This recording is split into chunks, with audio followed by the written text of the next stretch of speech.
Okay, we are on our last day today, and day 3, which we are going to look into actually research policy and UCP practices. You remember the last 2 days? Can you, one of you tell me what were the highlights for the last 2 days? The first day, key highlights. The first day. Sorry? Yes, one sentence for the first day, because we are now coming to, yes.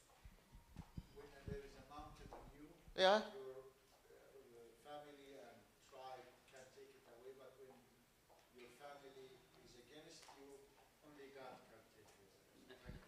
That's great. When there's a mountain on you, your family can take it away. But yeah. Yeah, that's really, really innovative. Yes, Prof. So there was one wonderful quote, I think, from the ambassador.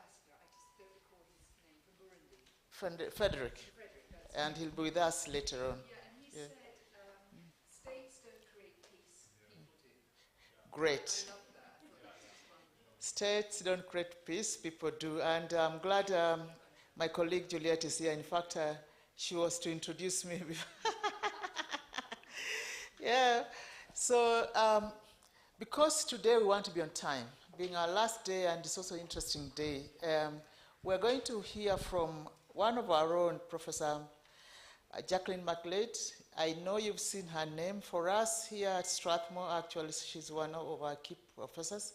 She's going to talk about actually what climate change. You remember so many times we heard about environment, conflict, and she's going to highlight that and bring in case studies and experiences she's been living in Mau and Narok about climate change, conflict, and a growing need of community-based civilian. And it's amazing she'll be able to tell you actually how community, when empowered, can use climate change to actually transform themselves. And Professor is not only just a professor here, Professor worldwide. She's one of the leading, actually, finding. When you talk about carbon, have you heard about carbon credit? The person who actually discovered it, who actually developed it, who has been presenting on all COP meetings is Professor and is patent. And we are so proud to be with her here. And, and she'll be able to actually show how actually carbon used properly can actually bring everlasting peace. I didn't introduce myself. My name you've seen is Rosemary Okello Olale. I'm the one of the leads. I don't want to say one of the co-IP of this program, but I've been a partner of this program for the last 3 years, and we have been so glad to work with Professor Barrett and Professor Rachel. And I work here as a director of Africa Media Hub, and we said, Professor, you'll give us 1 minute. We said before we start, we want Rachel to actually remind us of yesterday, the voice, how voice and poetry can be able to use consistently, bring everlasting peace. Rachel.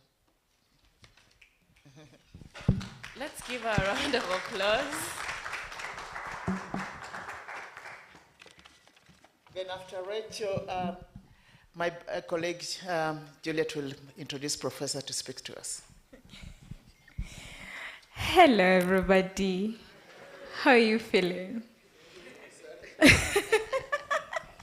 This is a pleasant wake up. You're all feeling good? So we do the piece again. Okay. Sound guy, are you ready? Or I could check with them first and then I come back. Is that okay? If they can get the sound ready? Cool. So as spontaneous, right? Yeah. As spontaneous is getting ready, maybe I can start by saying good morning. Good morning. You're all doing well? Good to see you again on day 3. We've really done a lot over the past. we've really had a very in-depth insights, discussions, findings. For me, it's been very interesting just to understand the various projects that all of you have been working on. And of course, for Rosemary, she's being modest. She really has done a lot for us from the Strathmore side. And I know you've just been hearing her name, Rosemary, that is Rosemary. So just before I check on Rachel, one of the things that on the program you can see there's a roundtable discussion that ends at 4:30, and then there's a section there we're going to have a campus tour. So we'll take you around Strathmore University. You've been at the business school predominantly, but our campus is very big. So we'll take you around just to see what our environment is like and just understand some of the other things we do here at the business school. Of course, for opportunities of partnership and also growing together. We are now friends. So after that, after our campus tour, that will usher us into dinner. And then after dinner, we are free to leave as we wish. Is that a good plan? Ah, good. I think you're happy. You know, yesterday you were all up in arms when I told you, let's do another presentation before lunch. So now we are discussing this. Ah, she's back. Spontaneous is back. Welcome, Rachel.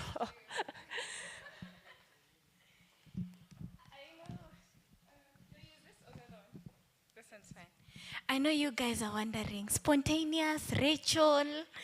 So Rachel is my ID name, but as an artist, I go by Spontaneous, the poet. Yes. So let's do this. Sound guy.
When a young blood bleeds. When a young blood bleeds by the bullets in your silence, there goes a lineage cut off from you. When a young blood bleeds by the endless trucks in your silence, there goes a blue uniform walk scot-free. When a young blood bleeds till the trenches are filled, there goes a torn family quenched in the stench that is wrath. There goes a youth like you and I, carry this heavy cross in loss. In your silence, there goes me, you, lost in distress. So when a young blood bleeds, when a young blood bleeds, let your heart be so disturbed that the pain equates to that pain of a robbery. Let your souls be so disturbed that your heart's throb is appeased by your rising anon.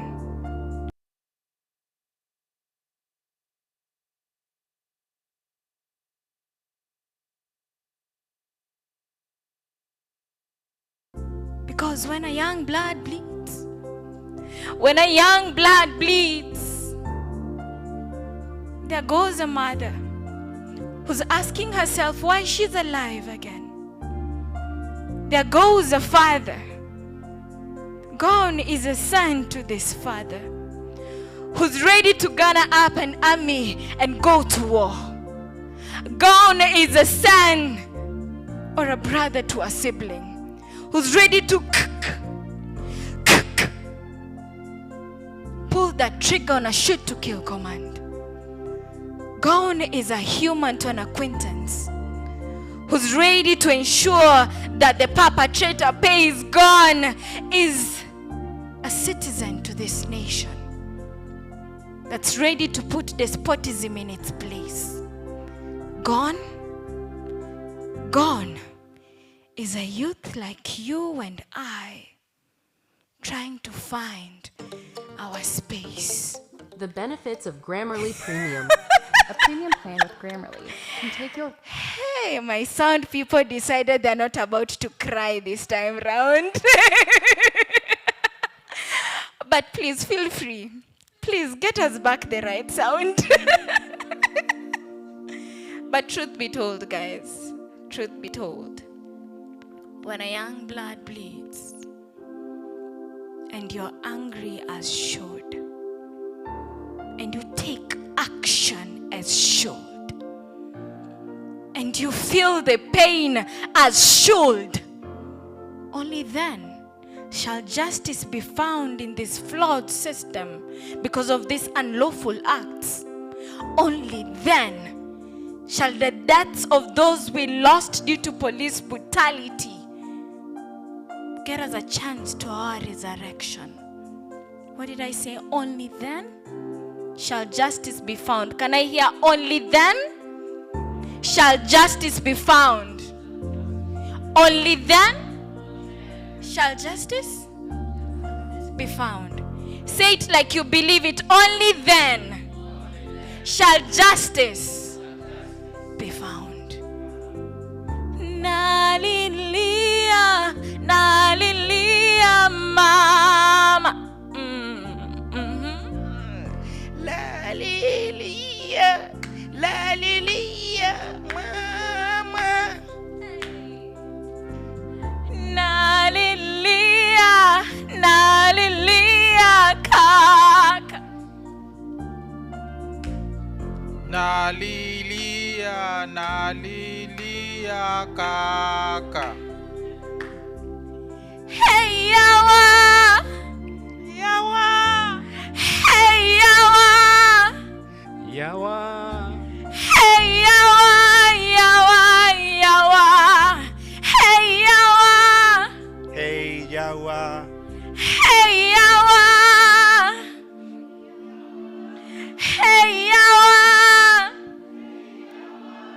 Hey, yawa, yawa. Do this, guys. Hey, yawa.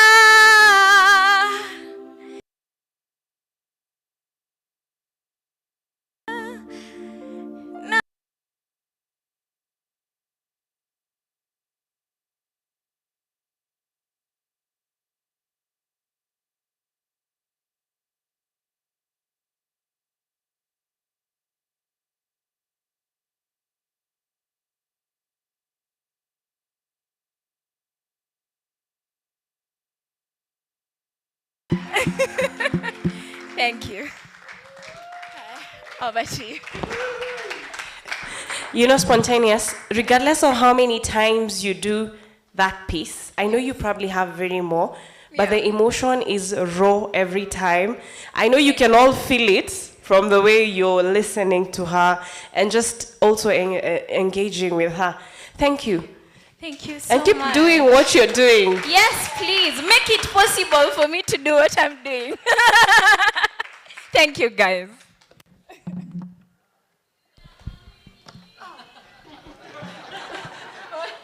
One last thing. One last thing. Thank you for being here. Thank you for making this life worth it. Thank you for taking on a cause that's not easy for everybody. We appreciate you, and you are loved wherever you are. Always remember that. Thank you.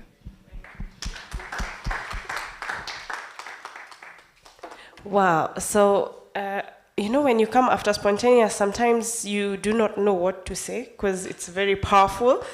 But Rosemary had already introduced Dr. Prof. Jacqueline McGlade, who is a senior faculty member here at Strathmore University Business School. Without further ado, Prof, come up, please. A round of applause for Prof. McGlade. Well, I suspect that hopefully you're in listening mode.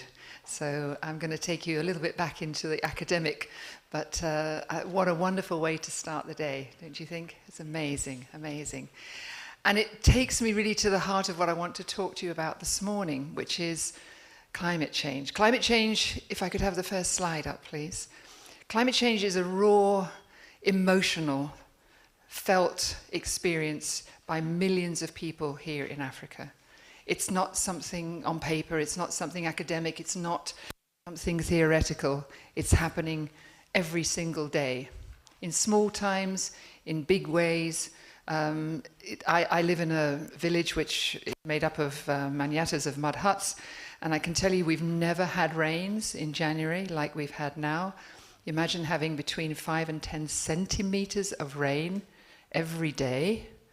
And you can imagine that a mud hut doesn't really stand up very well to that because it's never been exposed to those sorts of conditions. So everything really kind of hinges on that. It's maybe a little bit bright, but obviously you can have the slides afterwards. So what I wanted just to talk about is how climate, when I used to be the UN chief scientist, and before that I ran the European Environment Agency, so for like 25 years, you're banging on the drum, climate change, climate change, climate change. It is a threat multiplier, there is no doubt.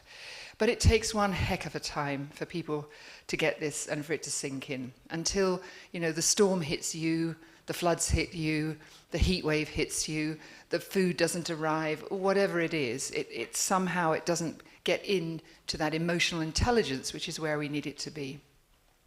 So for the very, very longest time, even the UN was a lot of foot dragging, and we would have these sort of two very, very large groups within the UN and most of the international setting of diplomacy, where there was an enormous effort on disaster management, disaster response. Climate brings about many things, and you combine it then with earthquakes and with other natural disasters, and you have a whole mechanism, a whole machinery, spending millions, of course, of dollars, but in a very, very important way, dealing with the disasters after the fact. But then slowly, we began to see that actually we needed to do more risk prevention. We needed to build in anticipation of those floods. We needed to actually try to identify where they were coming from. And for the longest time, unfortunately, climate was right down, very, very low on the agenda. It was social risks, it was economic shocks. Those were the big top line. But gradually, until we got to just before Paris, we started to be able to bring those two big pieces together so that instead of disaster management being over on its own and sort of risk prevention and sort of living with the uncertainties of the economies, we sort of bound those together. And to a large extent, if you go back to the Paris Agreement, there's a huge amount of text in there about the risk multiplication processes. It's the first time that you see that climate isn't just sitting in a pillar on its own. We have 3 key conventions in the environment, and they're slowly, slowly coming together. And they're not esoteric, they're fundamental to life on planet Earth. So one is about climate change, one is around biodiversity, and does anyone know what the 3rd Rio Convention is that we're all worried about? Any ideas? Combating desertification. So the loss of land degradation. It's the only one that doesn't have a global agreement. And this year, hopefully in November, ironically in Saudi Arabia, which has got a lot of desert, we're going to try and get a global agreement on reversing land degradation, okay? Because every year we're losing huge swaths of land which had been productive. So here's where climate change comes in, where biodiversity comes in. As those start to sort of deteriorate, then land becomes unproductive. So we need all 3 to work together to be able to pull this around. Now what happens is that you sort of finally begin to see that the drivers of these changes, the context, and then the sort of realization and the readiness and the description of risk start to come together. Next slide, please. So the next thing that kind of hit the UN was, actually they're all connected. Oh my goodness. Oh, it's a cascade. Oh my, it's a flood. It's a cascade. What are we going to do? So in 2019, we then began to see literally how you could have things happening in the current context, the kinds of structures we're building, then things like market volatility come in, you've got water conflicts, you've got enormous numbers of internal displacement, millions of people being affected, and now you begin to see, okay, so maybe climate change was the driver, but the outcome was failed crops, 3 years in a row, then you have internal displacement, and then of course it immediately leads to conflict. Conflict over land, conflict over resources, and so on. So essentially, this begins to build up, and then you see, of course, systemic failures. And then all sorts of weird things start popping up. Currency failures, which at the beginning, everyone thinks it's just to do with markets and economics. No, if you trace them back, they come back sometimes to a highly focal area of where climate change hit, which created local disturbances in markets, maybe where wheat is grown, and so on and so forth. So this cascading effect really began, I think, to take root around about 2019. A bit too late, but anyway, we have that. So more and more, the political systems and the kind of destabilization of many governments started to revolve around the reality of people's lives. Food insecurity, no access to schools, no access to medical services, and so forth. And that confabulation has really made it, I think, very confusing, both for governments, but also for people, because they don't really know where they sit in this entire thing. They don't know which lever to pull. They don't know who to go to when there's a problem. Next slide, please. And that's really, really difficult, because if you're talking about mitigating, and there's a lot of work around climate mitigation, you're also having to pay attention to the stresses that are also building up in the system, leading to these systemic failures. So, for example, here in Kenya, we've had a construction boom. It turns out that that might have a lot of mitigation for transport, for helping people, for example, create local businesses, ways in which they can build a livelihood, where to some extent you begin to suppress a lot of the tribal issues that cause some of this fraction or fractiousness across little internal borders. But at the same time, that construction boom leads to public debt, leads to a lot of displacement of people, and so on and so forth. So everything has a connected implication that needs to be built into these sorts of frameworks. Now, unfortunately, what has been missing in a lot of this is a true understanding of prosperity, and I'll come back to what I mean by prosperity, but also peace. Essentially, the displaced, the vulnerable, the people out on the edges are literally brushed aside in many of these projects and programs, to the point where their voices are not heard. And when your voice isn't heard, of course, people's level of frustration increases, and we'll talk a little bit about that now.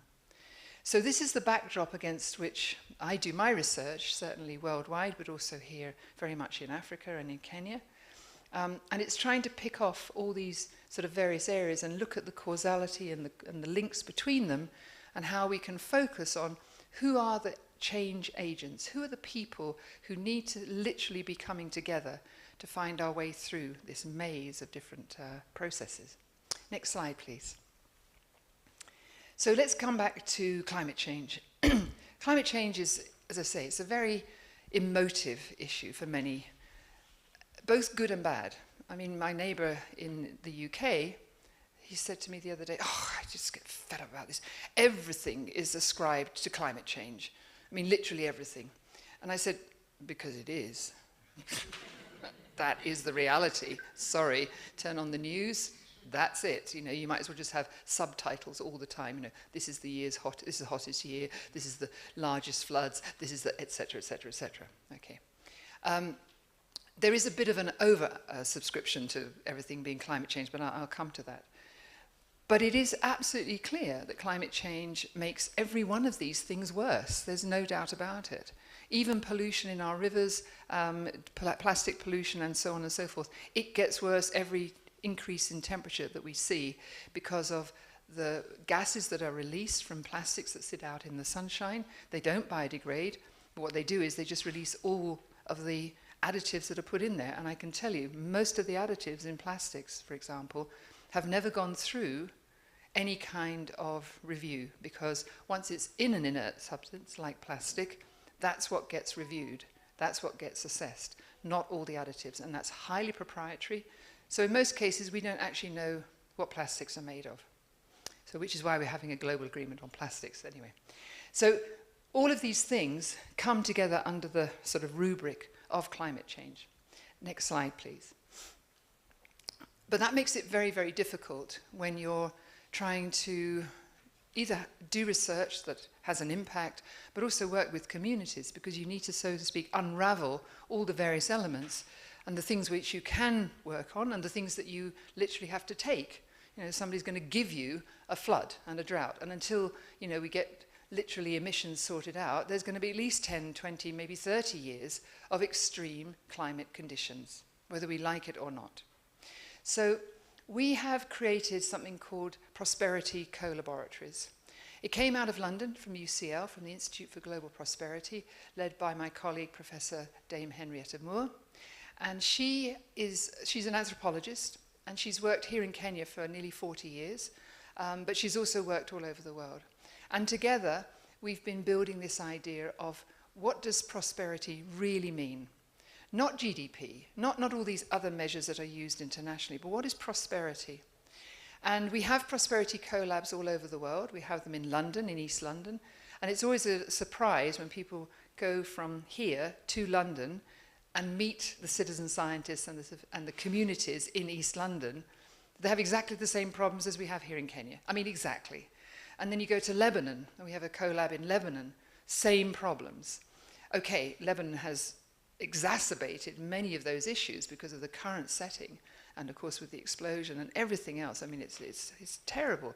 But when you get down to the community level and you're speaking to people about what does prosperity mean, everybody uses the same criteria. Okay, everybody. I've yet to go to a community and ask them what does prosperity mean and to get something out from left field. And I'll show you the kinds of things they come back to.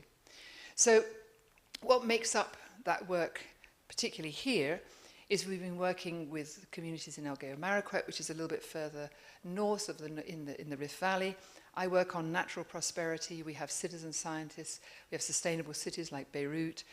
In Haiti, we're working, in Cuba, many, many places around the world, and of course in London. So these all interconnect around our desire to create a metric which is made up of all the facets of what we call as people's lived experience. Okay, so that's really the heart of how we measure this prosperity that we're after. Next slide, please. The other thing that we try to do is to connect our work to the Sustainable Development Goals. It's a little bit hard to see the icon that I've got here, but effectively, instead of just taking, when I was in the UN, I was responsible for the environment pillar, to build the indicators, to get the kind of political buy-in. So there was a group of chief statisticians and chief scientists, and we developed what we felt was a good enough picture so that everything could be measured in one way or another by proxies. We've become much more sophisticated. There are things that we can measure better than others, but slowly, slowly we're getting our way there. And one of the things that I noticed that was missing actually was prosperity and also risk. So the idea of conflict and risk and all of that thing I said at the beginning, because it was just a little bit, it was in 2015. So it was before this thinking about connecting everything together. So in the next, I would say, evolution of the Sustainable Development Goals, what we're trying to do is sort of almost like a flower, go to the core of it and actually see what's sitting at the core. So peace, partnerships, people, absolutely, and planet. But what elements of those are going to help deliver the Sustainable Development Goals across the board? So the icon there, which is, as I say, a little bit hard to read, starts out with this issue around the risks that people are exposed to.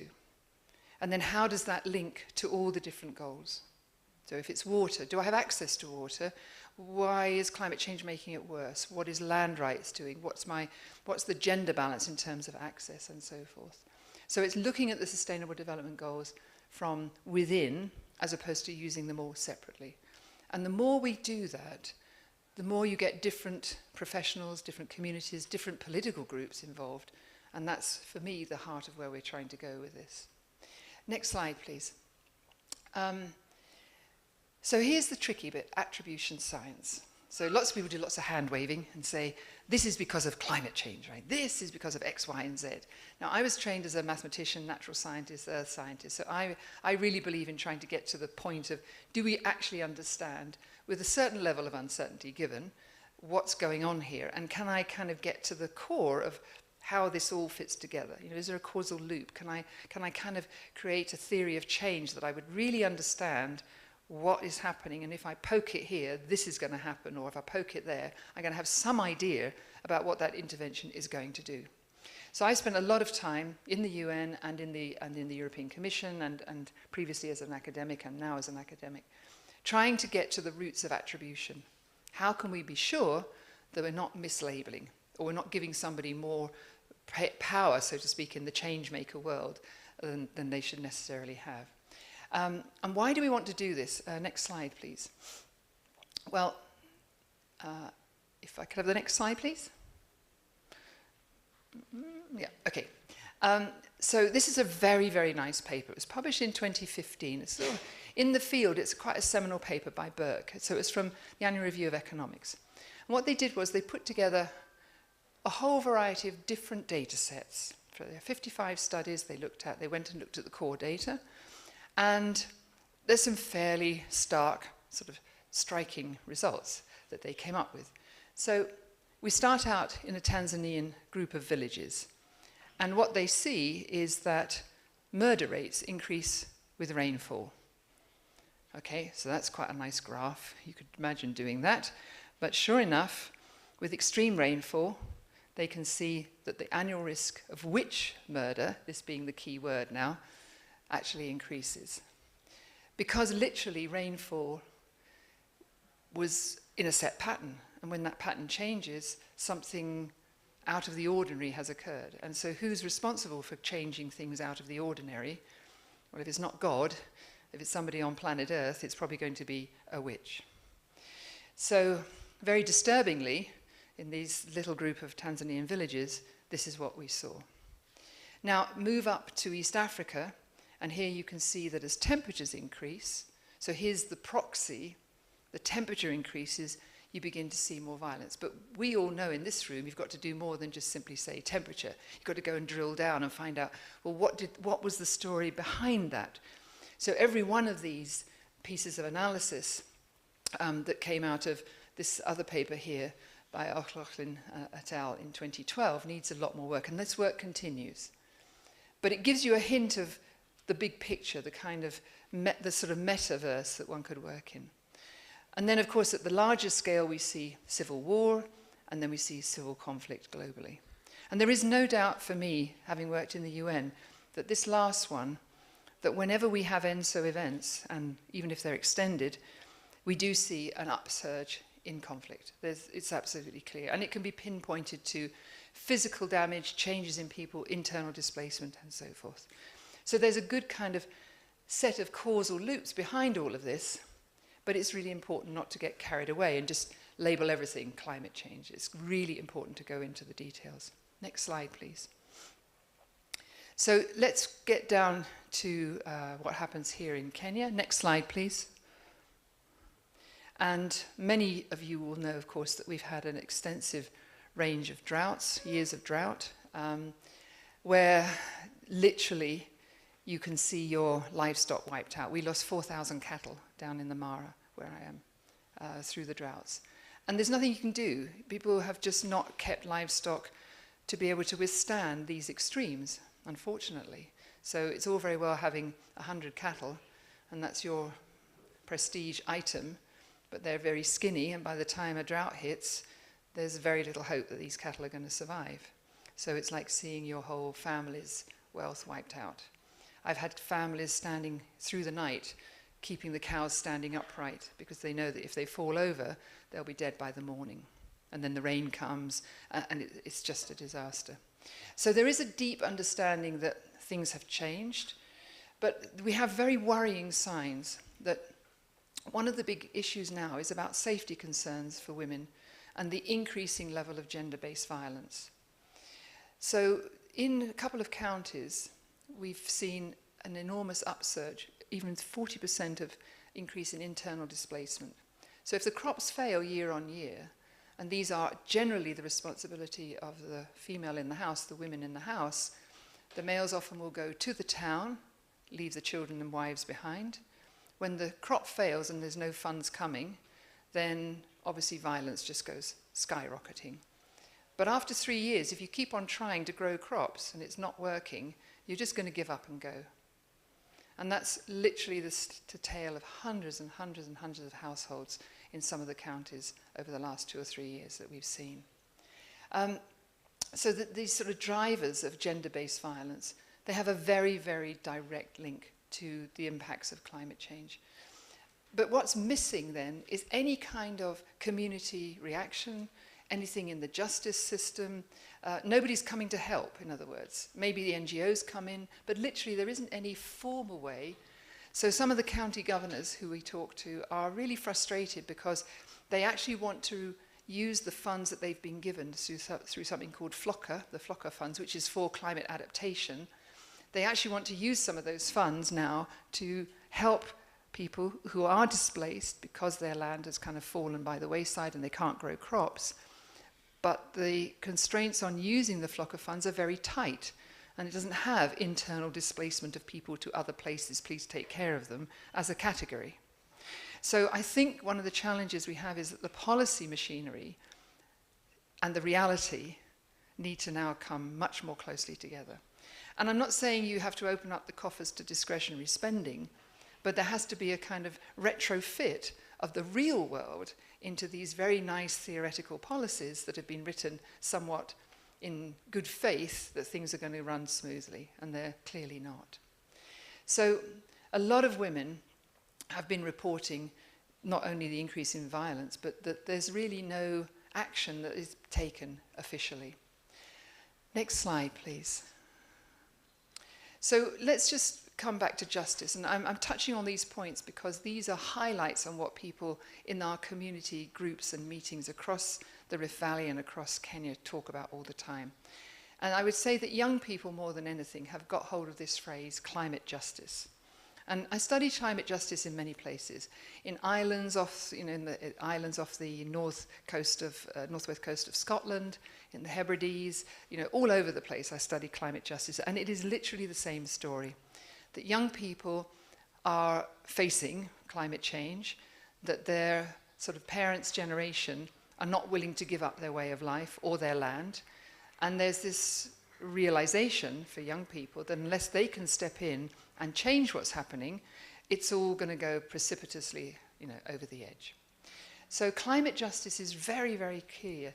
It's like a passion when we go to a lot of the community discussions about how it's really now central to how young people, certainly who we meet, are seeing themselves. So next slide, please. One of the challenges around litigation then, in terms of climate change, is that violations of climate rights, and I'm going to call that, actually touch on everything else, all of the human rights. So, your right to work, life, health, and so on. And so now we see that governments are not, they're just literally failing to accept the common message, which is that climate change is now one of the key security risks. And that has to be sort of put onto the table. But they're also misled very much by a lot of corporate messaging, which is still going on. So I deal a lot with the carbon markets and with all of the egregious behavior, I have to say, in what goes on in the world. And that's one of the things we're trying to reverse here out of Strathmore. So litigation is not going in the right direction. It's very difficult for any community to gain recourse to something that has happened to them. We don't have the funds. We have tiny, tiny amounts of interventions. but never getting to the core. So what this is like a cauldron of frustration of people who are literally building up reasons why they either don't want to do what government would like them to do, but they also don't like the fact that their neighbours and all the others around them are also, you know, starting to come over and move around and so on. So it all leads to a recipe for conflict. There is no doubt about it, and it's tangible. Next slide, please. So we have this thing called justiciability. And for those of you who are in the legal profession, it's a sort of an uncomfortable, for me it's a very uncomfortable concept. It comes down to the point of who has the right to speak, either in a law court or in proceedings. So who can you speak on behalf of? So I'm sure most of you will have realized that Greta Thunberg, when she started, was a junior, was a minor, and therefore she didn't officially have a voice. She used her voice, but she could never go into a court of law and make that case. She was too young. Okay? So minors cannot, in this context, they don't have justiciability. So one thing that we find in looking at prosperity and building peace is that people need power of voice. They need to feel that they can articulate what the issues are.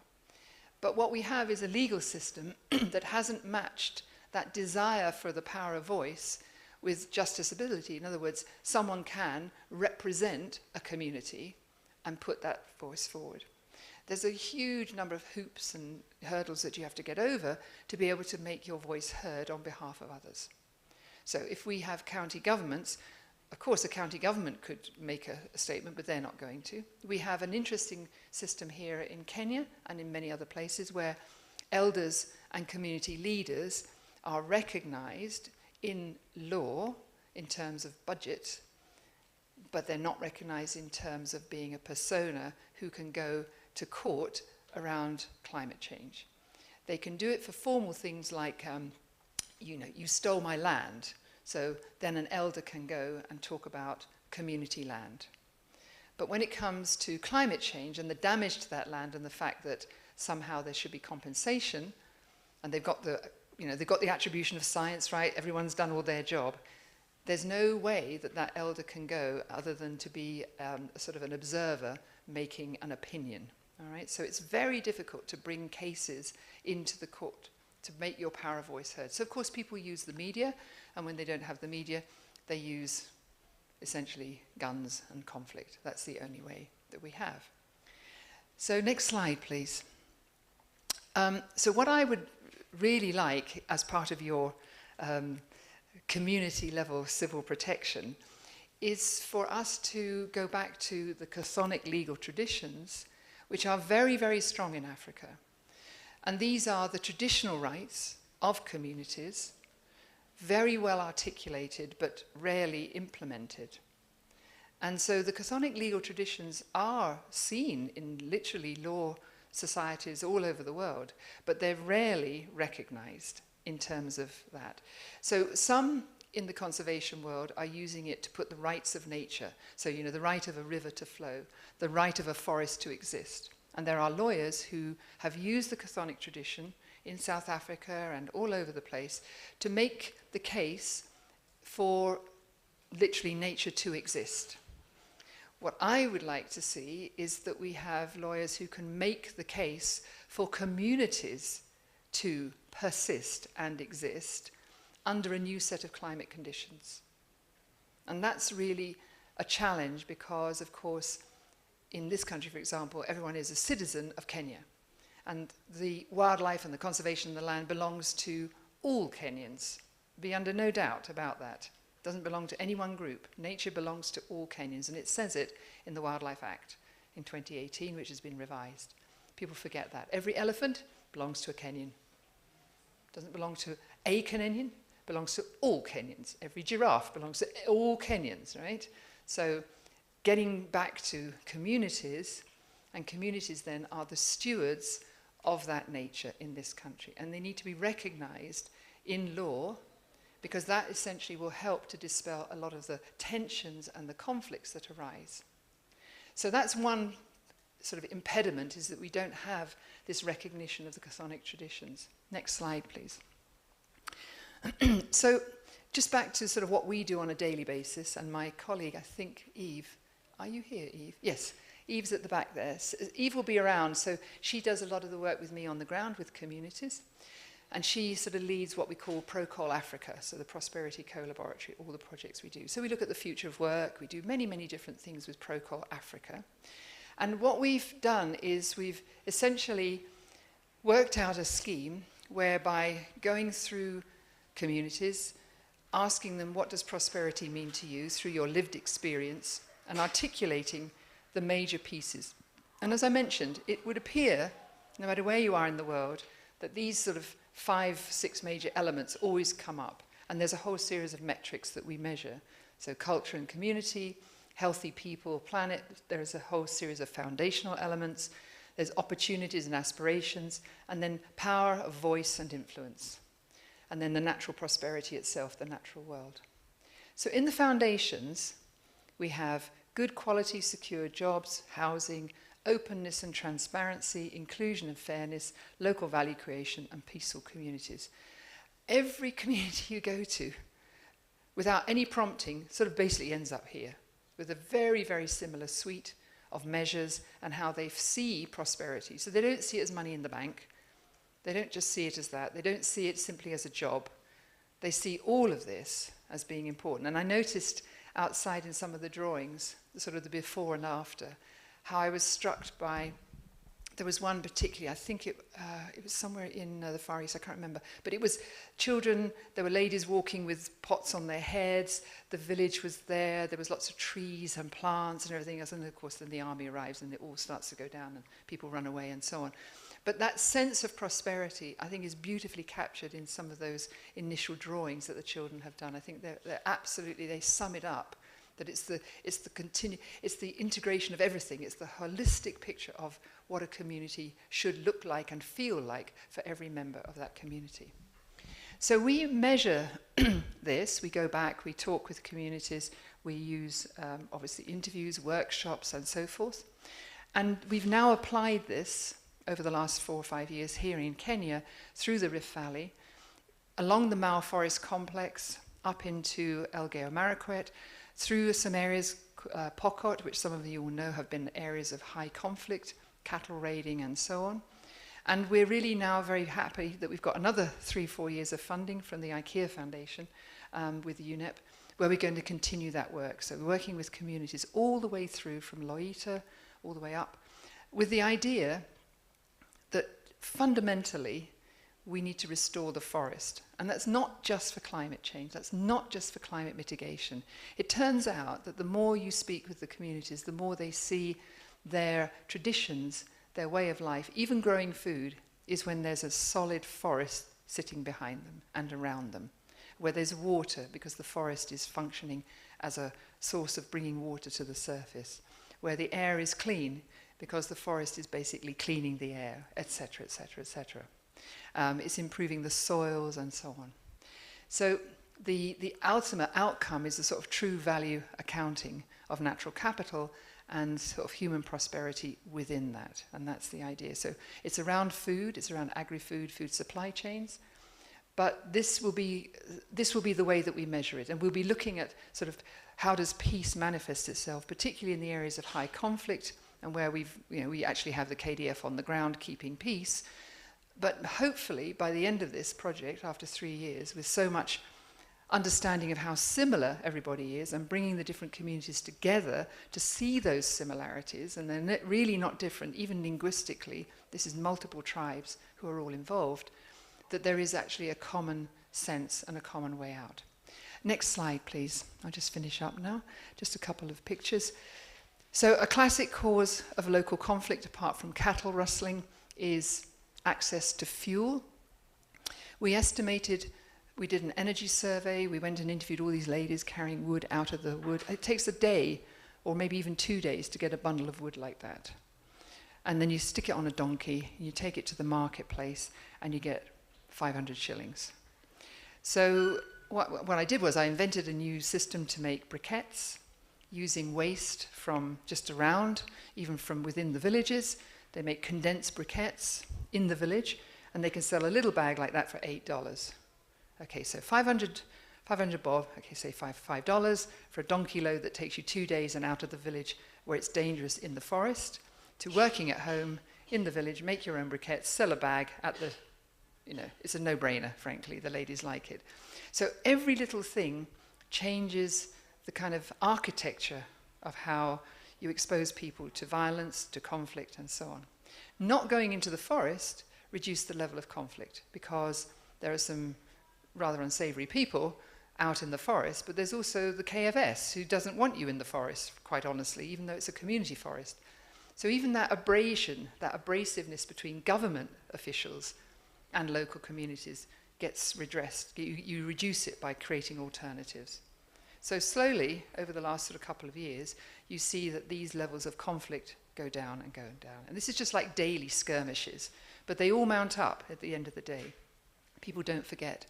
And so what we were doing was doing several things around energy, was creating the briquettes, but also creating ways that we can produce energy using cow dung, little small units that can go behind a mud hut because you don't have much space, to create clean energy. So now you have a little biogas, goes into the house, has a nice clean little gas stove, so no more sort of need for charcoal, no more need for dirty, sort of fires inside the house and so on. So, and this is a business, that was a business. It costs 10,000 shillings, the whole unit, and so you can have young people creating that, selling it, people slowly saving up and buying these small things.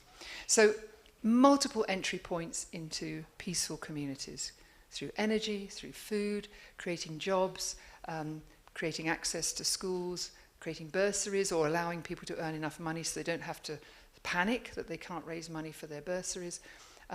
All of these reasons are triggers for creating peaceful communities. And then the kind of add-on that you have, which is the unarmed civil protection. I know yesterday, first day, we talked a lot about police brutality. It's very interesting. Where I live in the Mara, there's one policeman, just one.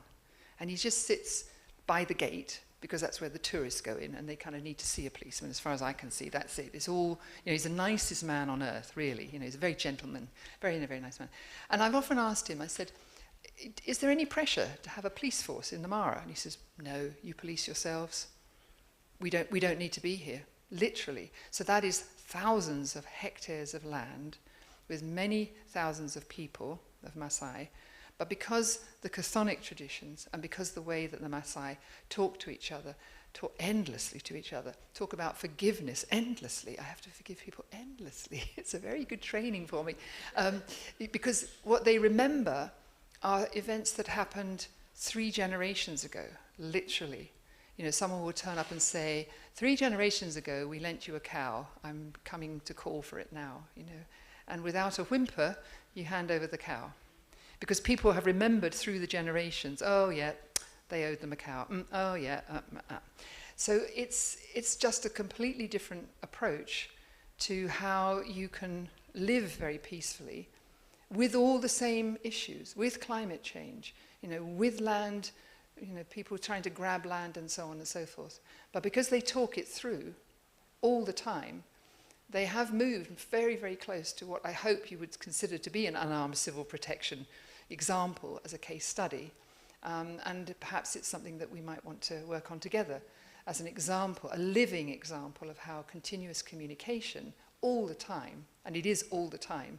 I used to accuse my husband and all the warriors of sitting around doing nothing, because that's what they seem to do, whilst all the ladies are in the village cooking, getting the houses going, etc., etc., etc.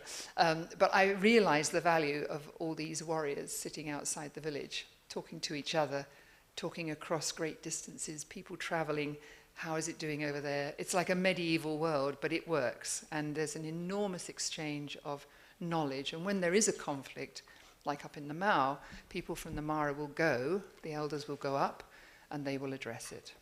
When the police intervene, there's guns, there's bullets, people get shot.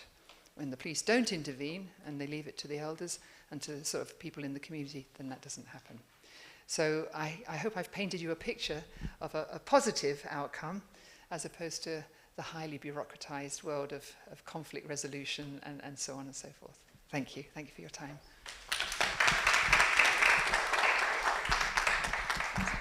Thank you, Prof. Would you guys have some questions for Prof? Thoughts? Questions? And you're all welcome to come down to the Mara to visit my village whenever you want to.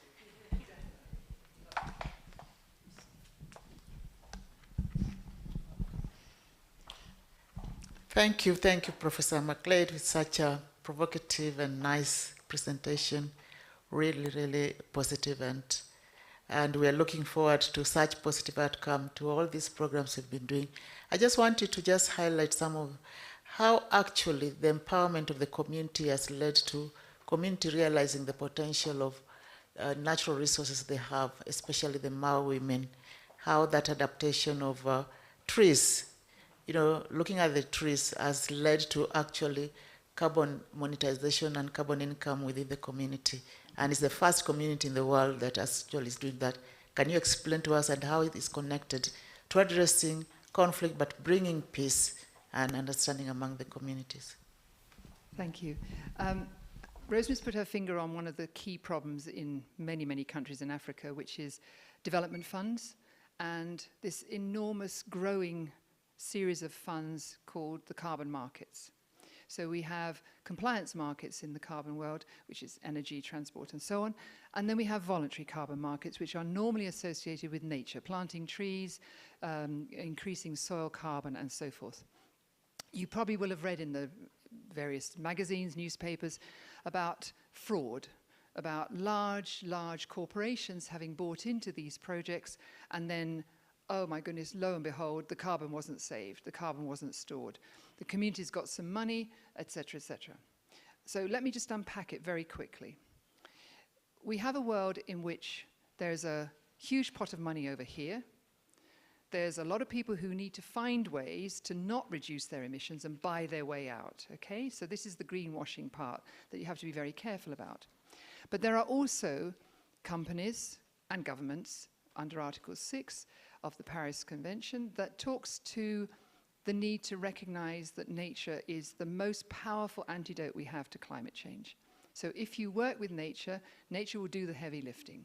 So you sort of open the door and nature takes over. So you need to know what you're doing, but nevertheless, if you do it well, then you can get a huge benefit back. None more so than in agricultural soils, but also in large areas like savannas, in forests which have been cut down, and so on. So in Africa particularly, but partly also in Latin America, there's been like a gold rush, a sort of nature rush, where companies who have been looking for ways to make money in this sort of audit world have come in and have made an enormous kind of name for themselves as being able to provide that project development process with local communities. It is literally like the old days of the empire. I'm not joking. So companies will arrive, they will come to a local community, they'll say, hey, have you heard about the carbon markets? And they'll all go, yeah, especially in Kenya. Oh yeah, absolutely. You can make millions, or, I'll help you. All right, okay, fine. So first thing, you get a down payment, and it looks very handsome, $100,000. One community near to me, $100,000 on the table. Wow, that is a lot of money, more than anyone has ever seen in that community before. They're sitting on a large area of land. It's about 100,000 hectares of savanna.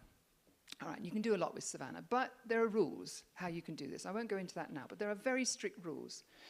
A lot of these developers sort of skip over that, which is why they're getting into trouble, because they kind of say, well, if you do slightly better than you were doing in the past, you will qualify for a carbon project. The UN's not that stupid. Okay, so now we start looking. But nevertheless, these project developers come, they put a down payment on the table, then they go away and they develop the carbon project. They come back to the community and say, right, for the next 25 years, you've got to do X. Now, X might mean take all your cattle away, and basically we'll give you a rent. And then and that rent's coming from the carbon revenues, all right?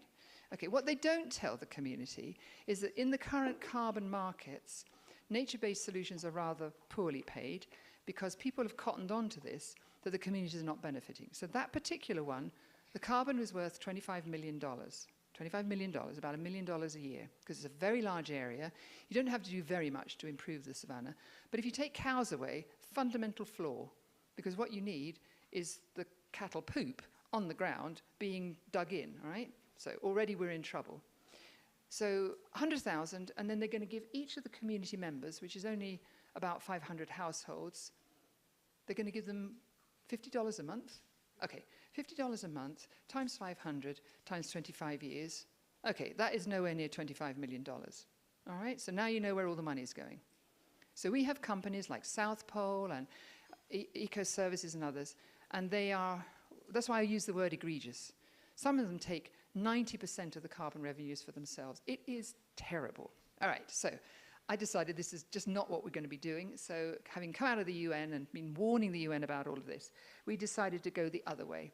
So I created an ISO standard where the projects are led by the community. The community is the proponent. And it is very straightforward. And you don't need a fancy American or other broker to come in and tell you how to do it. And now what we're doing is training the communities how to do the projects. They train the next community and the next one. So we start in the Rift Valley, we start in the Mara, we go up to the Mau Forest. Those are done. They're now training the people in Samburu how to write a carbon project, how to get the community lands done properly.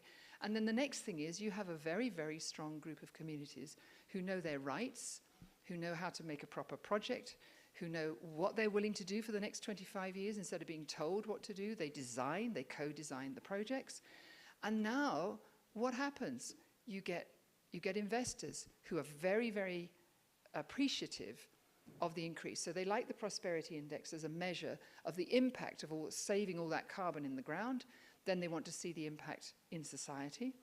So now in this current sort of financial year, we've got 2 large projects which now the Swedish government are going to underwrite because they see finally that these carbon projects are directly linked to the community, but they recognize that climate change will come along and may create a disaster, and they're willing to underwrite it in the space because we don't have insurance is just beginning to build up. So I would just want to alert all of you. So Strathmore is kind of like the core. We're training people. We've got some master classes being planned. We want as many people as possible from the Nairobi Securities Exchange all the way through, including all of the embassies, because they're all here because of UNEP. They all need to understand that communities are well able to learn how to design their own projects. They're well able to run a 25-year program because of that intergenerational thing. 50 years if you want. You know, don't chop the trees down. Okay, we'll look after the trees. We'll grow them. And that's where the ladies come in, because here's now a job for life. You're growing trees, but you're growing them because it's part of your project, not because maybe the government gave you some money for seedlings. You're not just simply growing, you're not simply creating seedlings, you're growing trees. And you're going to grow trees for your lifetime. And that's an incredibly powerful thing. So I have about 70, we have 40 nurseries now that we've built. We have many, many hundreds of people who have learned how to create really, really healthy seedlings. So you go into the forest, you don't just take a seed, you take the earth. So we have those ladies with a 95% success rate of germination compared to KEFRI, 50%. So you don't need to grow 30 billion seedlings to grow 15 billion trees. You only need to grow 16 billion seedlings to grow 15 billion trees, and maybe even less. So the whole thing is now working around people being far, far, far more aware. And we're planning a training program here for community leaders so they can learn how to set up a business around carbon and create natural capital companies and actually run proper businesses so they can be recognized within the financial sector, they can be recognized, they can do KYC, they can do all of that, and then they become essentially owners of their own future. And that's what we're doing here in Strathmore, is trying to create that. So, yeah.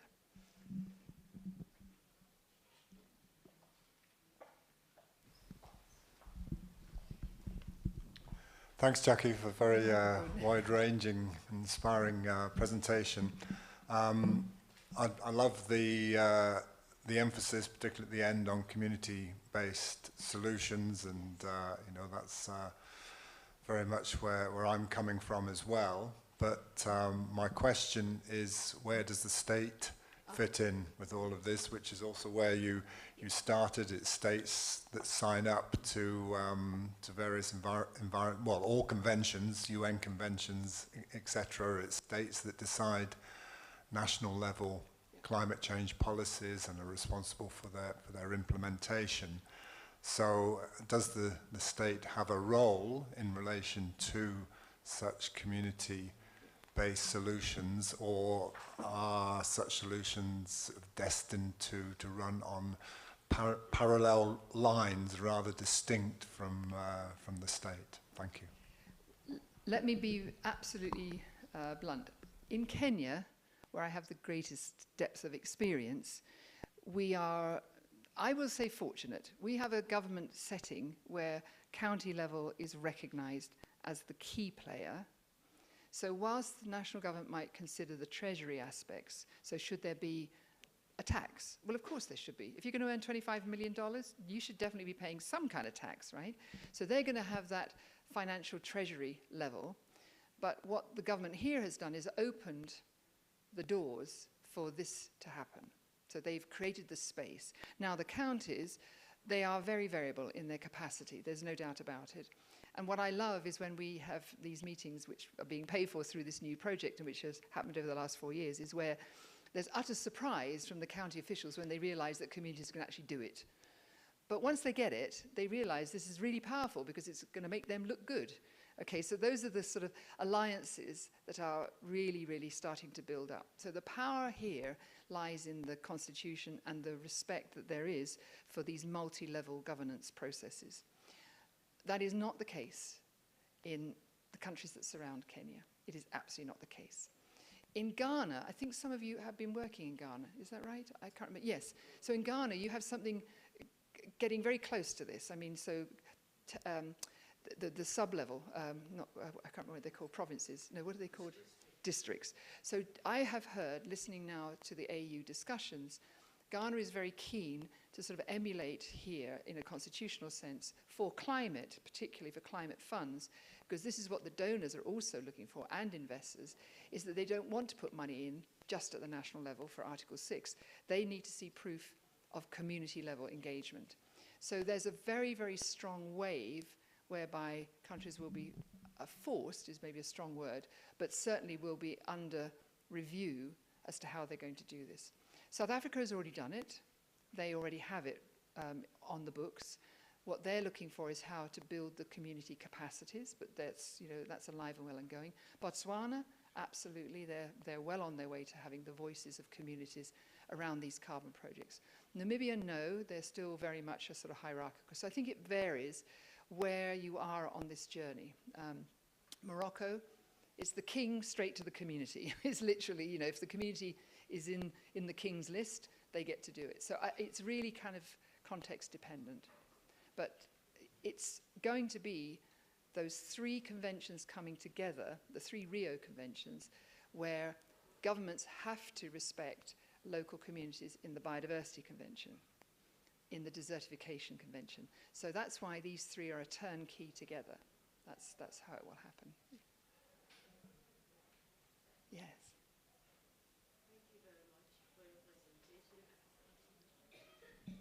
Thank you very much. I find it very interesting presentation. I'm quite interested in, my field is mainly peace building, so I'm quite interested in now exploring climate change and its linkages to peace. So it's something that is I'm very interested in. So, I mean, I enjoyed the presentation, and it would be good to have the PowerPoint of it. And also, I think the prosperity measures, if there's a report on it that you can share, that would be great. But I wanted to ask about any linkages between accountability and in the communities. What are the structures that are there that enable them to hold some of these companies accountable? Excellent question. No, there is there's nothing in law. So you may have a community forest, and it may be recognized by the government that you are the stewards, so the chairman, da-da-da. So there'll be a board and advisors. But when it comes to a legal agreement, no. So this is why we are doing training here at Strathmore and helping communities to create proper legally recognized companies. We call them natural capital companies because Carbon is just the first. Water's going to be on its way, then there'll be biodiversity, and so on and so forth. So we have the Mau Mara Natural Capital Company. We're about to set up one in Samburu. We're going to set one up in Laikipia. And the directors will be community leaders by kind of recognition of who they are. They will then become the legal owners of the projects. Now, we have one project which is run by Puroko Trust. Puroko Trust has got 600,000 members. Right, okay, that's a lot of membership. It's the Puroko clan. I happen to be a member of it, but that's notwithstanding. So 600,000 members. However, they've been around since 1963. They have solid governance, they've got a board, they've been running this as a sort of commercial operation, they've been looking after cattle, land, and so on and so forth. So they are well able to represent the community, and the community is versed in how the benefits of the carbon project will come down to them. And they've agreed. It's going to be 3 boreholes, 1 school, improved grassland for 30,000 hectares. Cattle are going to be moved in to avoid the impacts of drought.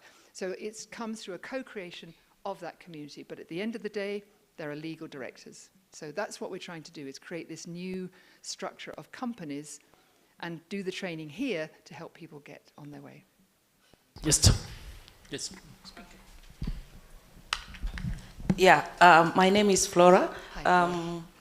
Thank you for the nice presentation. And I like what you say, that live friendly with the nature, and nature will also treat you well.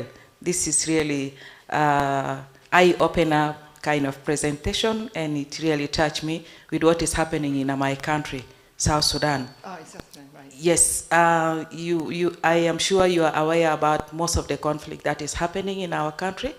And yesterday we also talked about environmental protection, and I'm just trying to figure out the element of how to connect the sustainability that you talk about with the Human Act, as well as some of the practices, behavior at the individual level, as well as some of the social practices that is happening in the society, and at the same time the economic factor, which is also becoming a challenge to people to try to cut some of the trees and become means of survival and so forth. So I don't know, looking at the approach that you use here in Kenya, because you mentioned something about the nature belong to all Kenyans. And in South Sudan, looking back to our history of liberation, land was belonged to the government. And Dr. Led Kereng was initiated a different approach where land belonged to people. And the idea behind it is just to protect the land of South Sudan from colonial system of regime system in Sudan. But currently what is happening in South Sudan, the Land Act also become the key driver of conflict between the community and the government. So where the community now in the power struggle with the government, and they normally used to say that, no, this land belongs to us, the government don't have more power to say now, you do this, you don't do that, and so forth. And some of because of the economic factors also, some of the elites in the government also used to send other people to go and cut very historical trees like mahogany and so forth. So which is affecting environment and creating a lot of tension in the community, among the community themselves, as well as between the community and the government. So I don't know which approach can fit with the the current context of South Sudan, where the Constitution and the Land Act is even creating things to do with the policies are not clear, and I don't know how to figure it out with the approach that you use in Kenya, where everybody knows that this land belongs to us, and at the same time interference of this government. Right. Thank you. So absolutely a great description of the context in which you're operating. And I see the seeds of all of that are here. They're everywhere. In fact, they're even like that in the UK. We happen to have a sovereign. The sovereign actually owns all of the UK. I think how deep can we go? I think we own down to 30 feet. If you own a house, you only own down to 30 feet. You only own down to 30 feet, and below that belongs to the king. Okay, so let's just not forget that.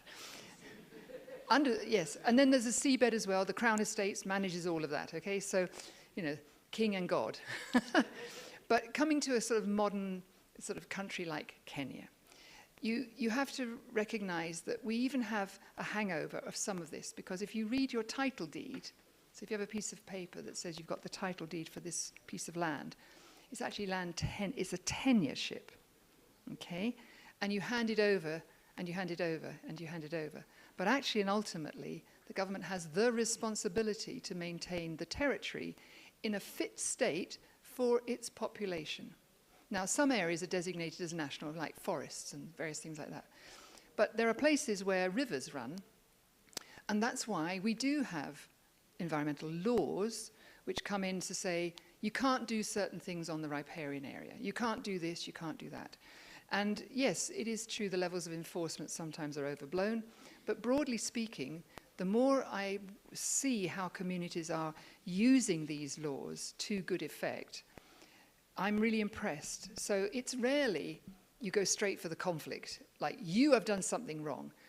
I see this sort of, you know, this is not really good for everybody. You know, this is going to help and hurt all the people down. So I go back to that idea of long-term conversations that take endless hours as being a way of actually resolving some of this locally. Now, when it comes to government intervention, the only way, I'm afraid, is activism. It is the only way. You have to go to court, you have to fight your corner, you have to fight on behalf of communities, you have to take the law in your hands, and that's where the justiciability is very important. You have to be very clear that whoever is standing in the court has got the right to speak. So sometimes you take a little detour in the legal system to make sure that when you put a case forward, that person actually has the right to stand there and the case doesn't get chucked out. So there's homework that has to be done. And sometimes there are very small things that need to be changed, literally. And it doesn't even have to be linked directly to the case that you want to bring, but you need to make sure that you have all of these things in place so that you have the right to speak at a court of law, and it depends on what level and so on.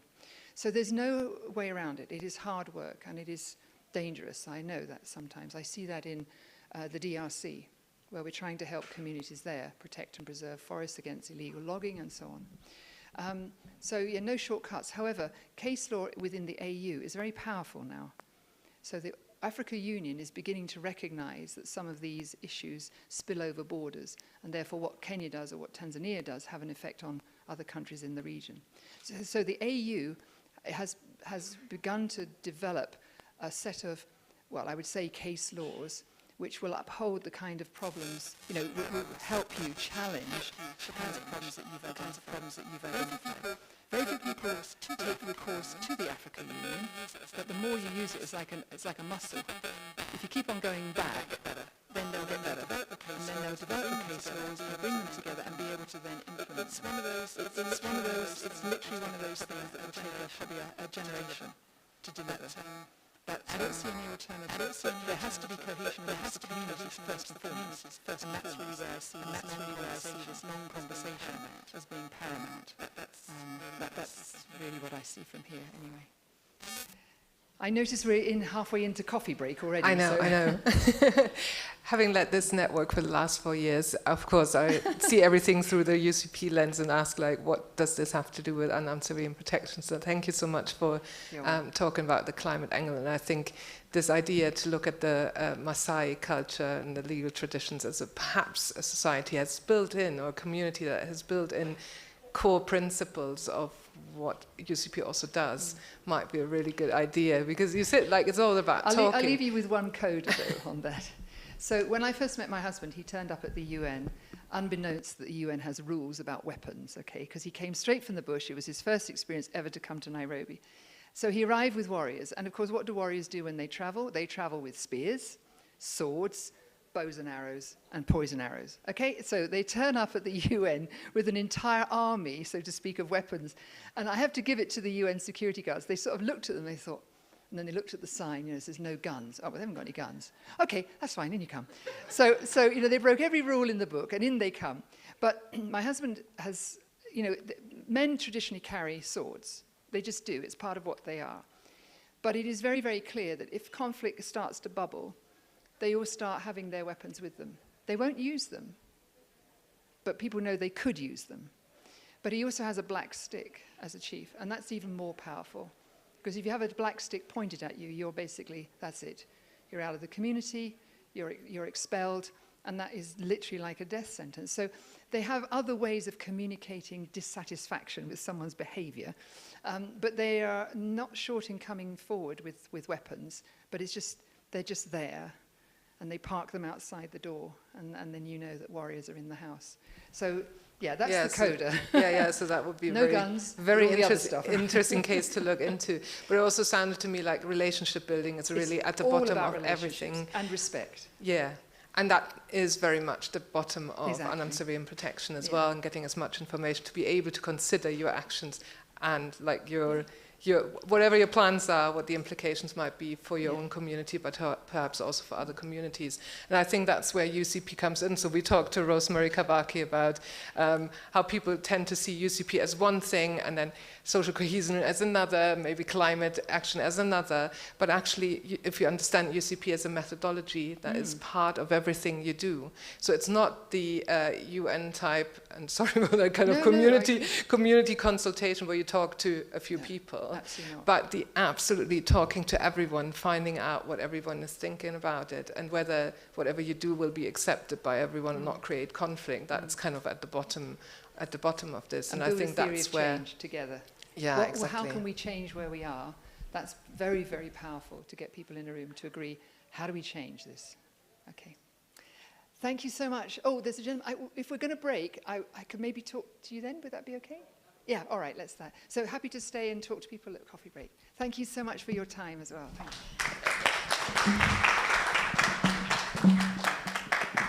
I don't want you to sit down. Oh, okay. Not yet.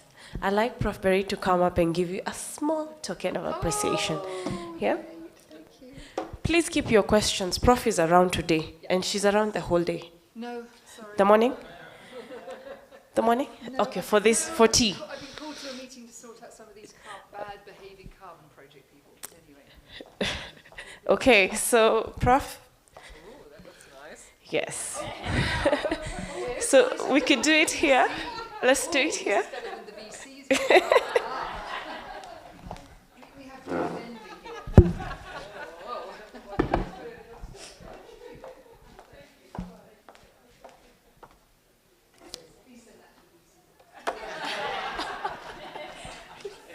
Thank you so much. A round of applause for Prof. McGlade. Okay.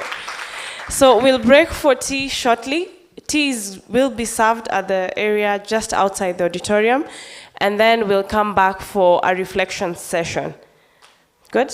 Would you like to say anything about the reflection? We're good? Okay, so let's come back in 20 minutes. 5 minutes to 11, we come back for the reflection.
will not go back to the hotel after we are done with our session. Reason being, it's Friday, there's going to be a lot of traffic, so again, we're going to have to begin dinner very, very late. So what we propose is, after we are done with our session in the afternoon, you can have a cup of coffee as we have a campus tour around Strathmore University. After that, we'll come back here. Our dinner is on the second floor. Same place we've been having our meals. So basically, when you come back, we can begin dinner from 6 to 6:30. And then now you can leave earlier if you need to leave earlier, other than start the dinner later. If that's agreeable with you guys, we're good to go. Okay? Otherwise, we'd just be sitting on a bus or walking around. Then let's do the campus tour. People want to do emails or whatever, do that after 4:30 when we are done. Agreed. And then we have the dinner a bit earlier, perhaps. And then you're free to dive into the nightlife of Nairobi. And it's Friday. It's beautiful. Yes. We will organize with them from 6, they'll stand by. Yeah. Do we need to get more people into the room? Yes, let me get them.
Okay, then let's make a start.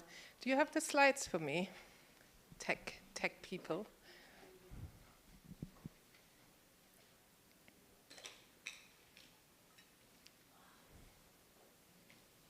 So what we want to do now is really do that little reflection that was planned for yesterday, but that we didn't get round to because we had so many interesting projects to listen to. And these two pieces of homework I've given everyone to think about. What are those big themes that come out of our conversations here? Maybe also as starting points for future research that people could think about. And then what are those next steps that we as a community of people interested in unarmed civilian protection, community self-protection in Africa and in the Middle East would like to see happening after this meeting? So yeah, you know, I mean, one of the reasons why I would like to collect some of these themes is also because we are part within creating safer space of a bigger network.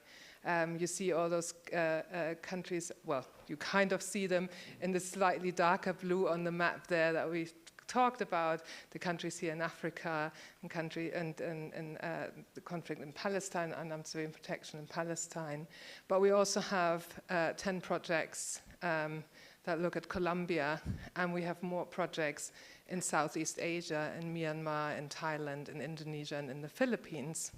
So one of the reasons why I also like to collect these themes here is to bring them to the next meeting. So the next meeting will be with the Asia projects in Bangkok next month, about less than a month from now. So to see what is happening when we actually connect all these regions together. And there's so many, I mean, since I know about all the projects and more or less what they are doing, maybe not all their findings. I could already see so many cross-cutting themes coming up. For example, when Mahmoud and Marwan were talking yesterday about how important land is and staying on the land and having your livelihood where you belong and not being expelled from your land. That's the theme that runs through so many other countries as well, and really this maintaining. So Colombia, there's a Colombia theme very much as well in rural communities, staying as a form of resistance and as a form of community cohesion building and so on. So I think it will be fantastic if we could collect some of these themes. So what I would like you to do is really kind of maybe find 2 other people or 3 other people to talk to and to think about now, from all the sticky notes you did and all the reflections you had, what were for you the kind of the big themes running across some of the projects, if not all of the projects. If we could do that for maybe some 10 minutes, that would be great, and then we bring it back together. Take some notes of those themes that you're discussing, right? Find a group and start. No.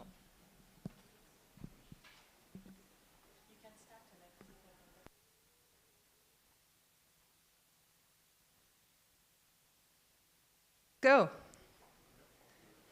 Go talk.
So let's wrap it up and try to bring it back together.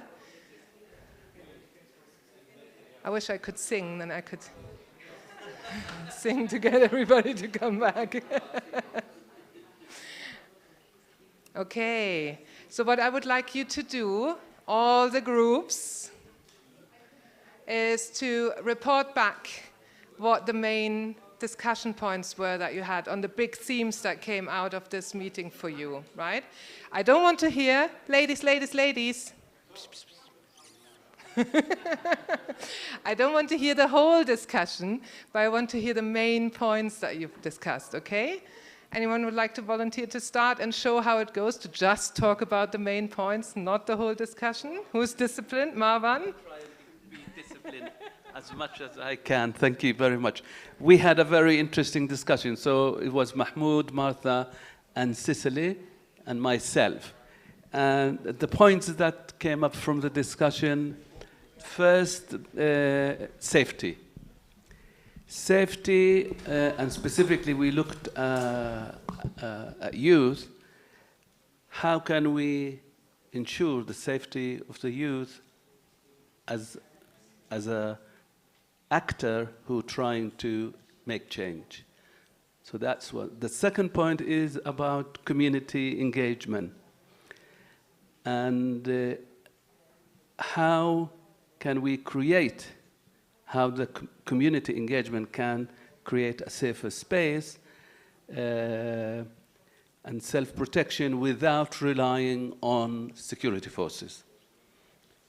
The third point is we notice that most of the interventions is in the local level. So the question that we raise, how to make the intervention at the local level having an impact on the national and in the international, how this relationship can be both directions. And the last one, is about strategies. So how cohesion, unity can lead to better protection. Can I say just something relating to the environment, because that came as interesting. So we noticed that there are several indirect positive impact of the UCP in things that we didn't think about initially. The example is if you want to protect your land, and we talked about several examples here. So Mahmoud was saying, if Hafiz, our colleague, wants to protect his land and he is there, he needs protection, but also he needs to plant trees. The trees will contribute to a better climate and environment. So that is our point, Donatille. Fantastic, well done. Thank you so much. Yes. Sorry. We also thought about, maybe you can give it. Oh, thank you very much. You said that we realized that the UCP is being used practically by the civilians, and we have excluded the mainstream security forces. And we gave an example of when the Kenya Defense Forces went to Somalia. They actually used that strategy because they provided hospitals, schools, and they stopped the charcoal burning. And that's why they were able to bring people on board, not using firearms, but using safer spaces. And they were able now to remove the Al-Shabaab. Thank you very much. Excellent, thank you. Which group wants to, Gary, do you want to bring the microphone over to Kara?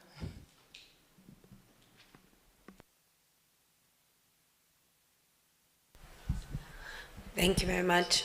Thank you everyone for these invigorating days of discussion. Our kind of key thematic areas that we saw quite cross-cutting are one around the question of language, and not just in terms of the specific language that's used, be it English or Arabic or Spanish, but really the embodied language and the visual language, and working through these different knowledge registers to see how we can understand that bottom-up approach and perhaps redefine some components of UCP with the language that's already being used from this approach. The second one was about evidence and research evidence and the link to methodology and analysis, and how there's different forms of evidence that are being brought together, but not always valued in the same way. And so thinking about the frameworks that we might be able to produce in which we recognize these dynamic forms of evidence as equal, and then to support each other in creating frameworks for integrated methodologies and analysis. And the final point kind of connects those two, which is about sustaining different approaches within the community level, and how that synergy between recognizing and valuing the language and the evidence can support different forms of community ownership. And perhaps this idea of ownership could be a way to understand sustainability. And by including the language and the evidence, that could be strengthened. Fantastic, thank you. Is the group happy? Yeah? I have Gordon next, and then we can go to your group after that.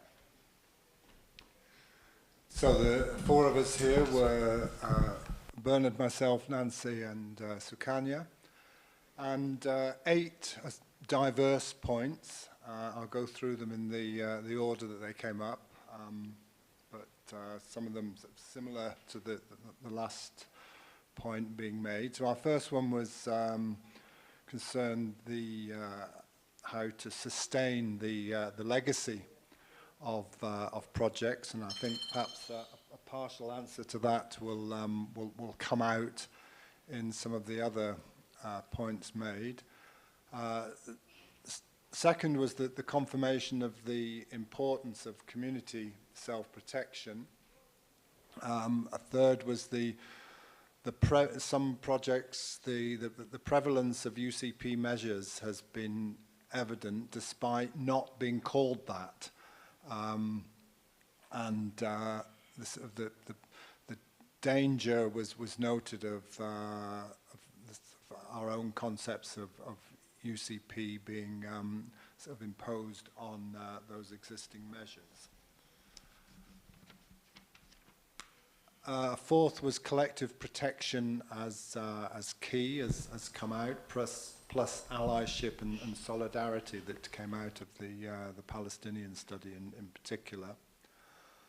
A fifth point was the nexus between UCP and online spaces, and these are very important, how to maximize these spaces for UCP, but in ways that don't expose people to danger. Sixth point was climate change in UCP and how to establish and strengthen such linkages. A seventh point was the limitations of UCP, including a bottom-up approach. And a final point was looking at shifting from individual self-protection to community self-protection.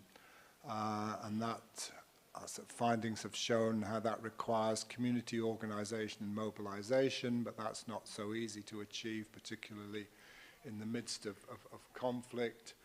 In terms of facilitation from outside, for example, by local NGOs, then that in itself requires long-term engagement with communities, perhaps to prompt self-reflection, but in ways that enable communities to retain their uniqueness, which I think fits in with the final point being made previously. Thank you.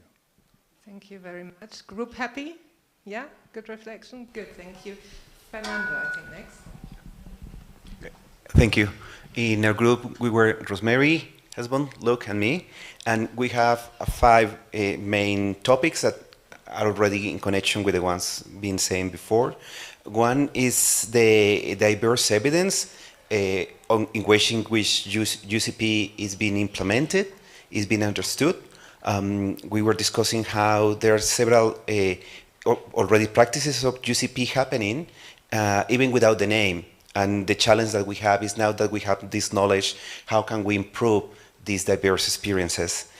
The second one is also examples on different stages in which UCP is used in the conflicts, and to show also how it can play different roles in different moments. The third topic is, been already mentioned, this connection between UCP, climate change, but also the topic of mental health. You know, it's something that we found also interesting, especially in connection with trauma and other issues. The fourth is the ethical and methodological challenges that we have in dealing with UCP.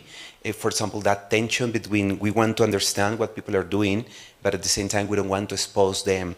No, and there's all those issues about disclosure, consent, working with communities. So there's a whole topic around that. And the fifth is also what was mentioned yesterday about the limits of UCP. When it's possible to use, when there is no chances to use it, and also that difference between neutrality and impartiality that is around the use of UCP. That's, I don't know, my colleagues want. Yeah? Thank you. Who else would like to report? But Gabi, I think behind you. Okay, you're next, and then the group behind you there. Okay, so I'll mention a few points, and then group members can also add on that. So I think some of the things I'll mention have already been mentioned. One of the things that were coming out is that first, UCP practice and manifestation takes different forms in different contexts, and so even though the underlying concept is the same, and so in that sense, we see that UCP practice has a wide scope. Then secondly is the role of communities in UCP practice, and it was mentioned that communities are key to advancing UCP work. It has already been mentioned that they already have capacities to implement UCP, and so focus should be placed on strengthening these capacities. We also, I remember you asked the second question yesterday, had to do with now how do we move on from here for the network, and so one of the group members said that I think the focus should be on how trying to mainstream UCP as a methodology, and probably this could take the shape of dissemination and reflection workshops in that sense, mainstreaming the methodology. So I'll hand it to... Very much. Is the group happy with this? Yeah? You all reflected. Fantastic. Yes, thank you. I'll also run through what we have discussed, and then group members can chip in. One is we are also affirming what those who have spoken before us, what they have said. One of the things we have talked about is we recognize there's this indigenous knowledge and local systems that use UCP in terms of protecting communities and individuals. And one of the things is we need a better understanding of this indigenous knowledge and local systems that, as a colleague has said, they might not have the names we are attaching to what we are doing, but they are doing something. So how do we understand them and apply them in what we do? The second is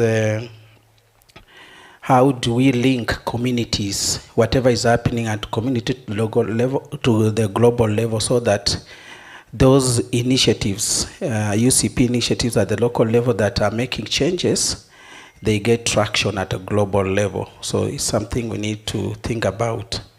The third one is, and speaks to the two which I've talked about, is from some of the countries we have realized that there's very poor documentation of UCP methods, and it's something we need to look at in a more deliberate way. We need better documentation.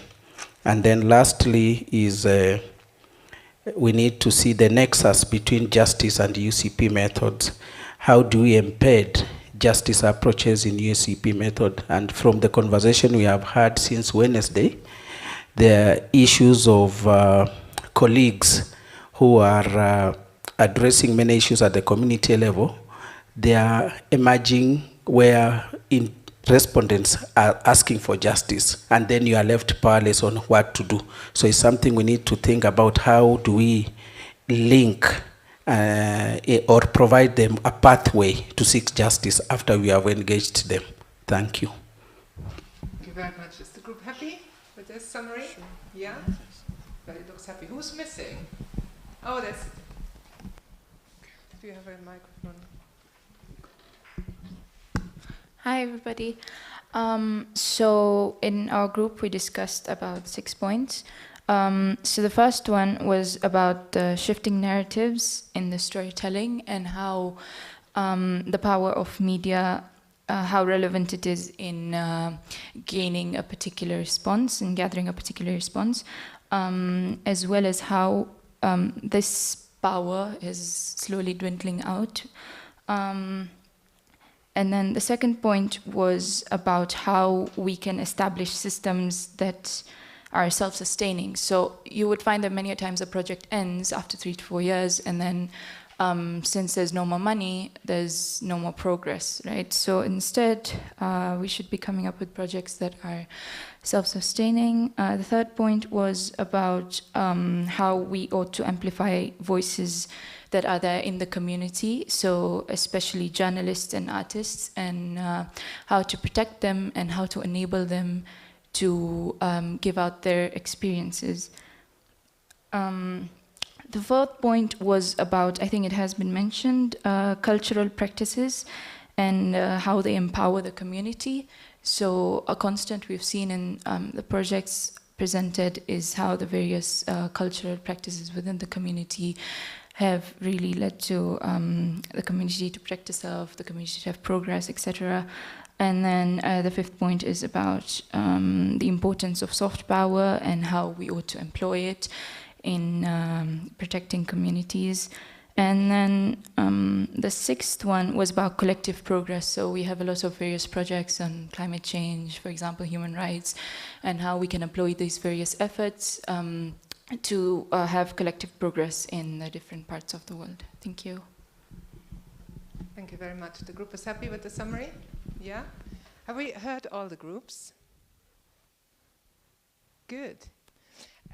We only have 15 minutes remaining, and we will summarize what you said, right? I'll type it up. I've taken notes and I've also recorded it, so we can share it also within the network and with all the participants. But I'll also take your insights then to Asia and see, look, this is what people in this workshop here thought, and then we can see what comes out of the Asia project. So we have a kind of a mediated conversation, but we can start the conversation across regions as well, and after that we'll take that then to Latin America, to Colombia. So thank you so much for your reflections on that.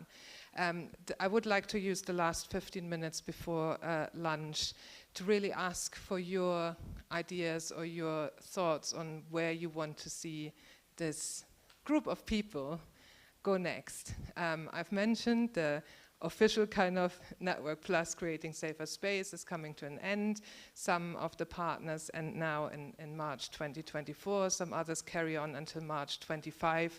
We have more time been given by our funder, but not more money, so there's not much more coming from our side that we can do. But I would like to see this as a kind of if we can do a brainstorming of what we can do without having a lot of funding, but to keep the conversations going, to keep in touch and all of these things, the ideas you might have or maybe ideas where groups of people could get together and think, if we did this, that would be fantastic. We can apply for funding together, right? So it doesn't have to be me who applies for it, but it's groups of people who get together to do something. These kind of things, I think, would be fantastic. So I would just like to kind of ask anyone who has some thoughts on what they would like to see, and maybe also some ideas how they themselves would like to contribute to that. That would be fantastic. Thank you. I think one of the ideas that came to my mind is how to maintain networking between each other as local communities. Whether there is a project or not, we can still keep in touch, sharing experiences, and this could come through, I don't know, a website, emails, whatever we can see safe to share experiences. And let's start from Kenya here. I don't know, I'm not familiar with all the networks of UCPs, but if there will be a website carrying the name of this worldwide UCPs from all the contents that we can benefit from. Thank you very much. Yeah, we do have Creating Safer Space website, which we can use as a basis for whatever we want to do. And we've paid for, I can't remember for how many years, but we have it for more than the duration of the network. So we can really make use of that to share of the things that come out of your projects and so on, and to kind of just link people to it as a repository perhaps, but then also maybe think about an email list or something where people can communicate with each other. Yeah.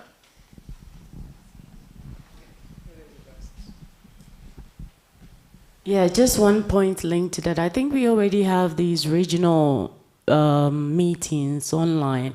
I mean, I don't think we pay for we will have to spend money on this. And so something that we can continue, maybe quarterly or biannually, meet online, share experiences, and also continue to discuss how do we keep this network going and how do we continue to collaborate on different projects. I think it's a good starting point.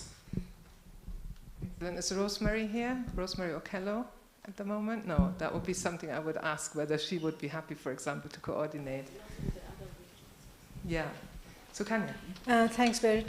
My main sort of, well, I think it's an itch, is that how do we continue to sustain the work that has been funded by the network in the countries that we worked, right? So with the communities we have worked. For me, long-term observation of change is really important. And that is the next step, which we should perhaps invest time in thinking through. So this is the work we've done over whatever, 12 months.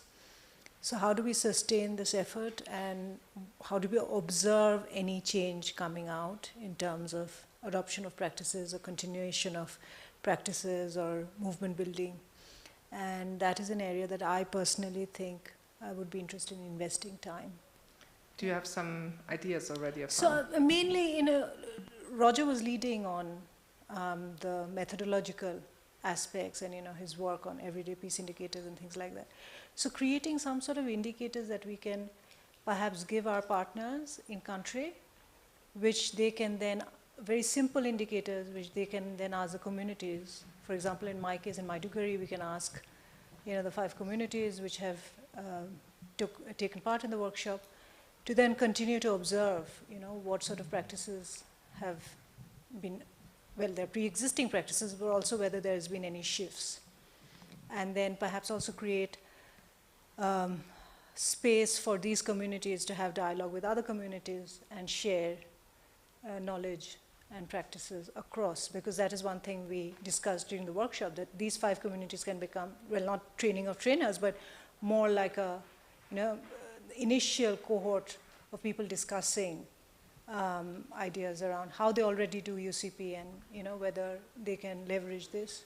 So creating a more horizontal conversation at a community level beyond the 5, and then maybe thinking through with Roger as to whether we can have some indicators that we can transfer to our partners so that they can undertake some sort of long-term observation. I think that's really important, because otherwise we will have no knowledge going forward as to what change has happened, if any.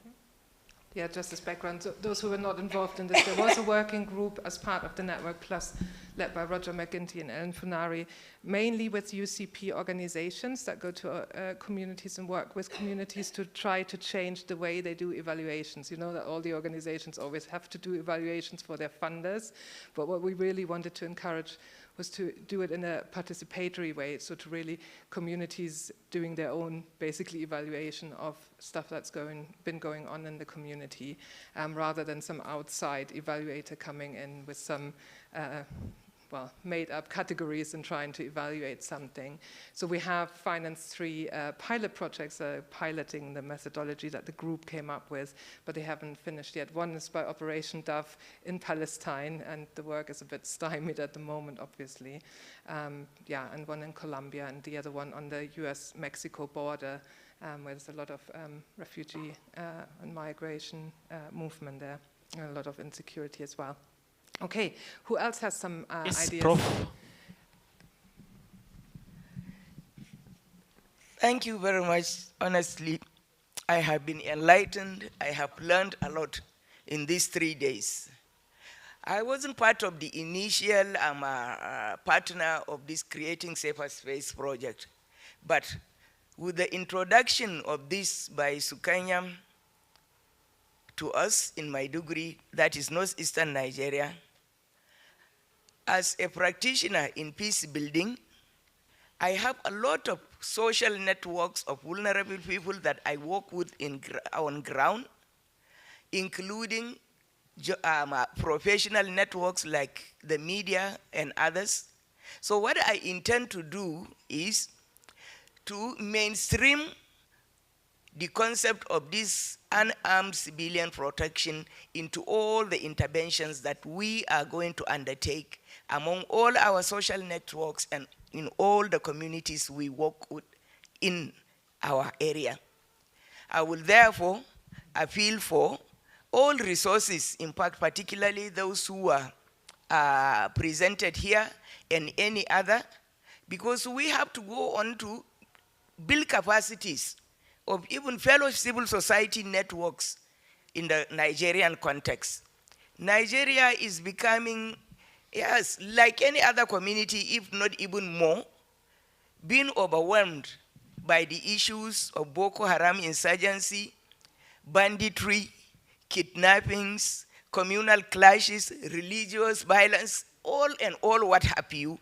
I think this idea of unarmed civilian protection is very apt, and we are going to adapt it and include it into our all existing interventions without even any funding without seeking for any funding.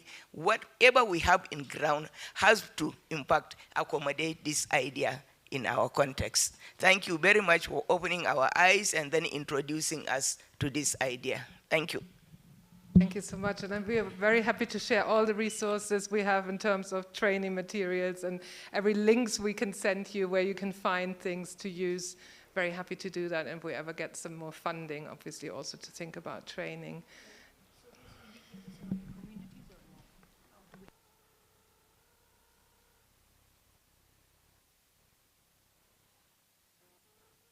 Any other ideas? Somebody was already saying prof, so I'm not sure.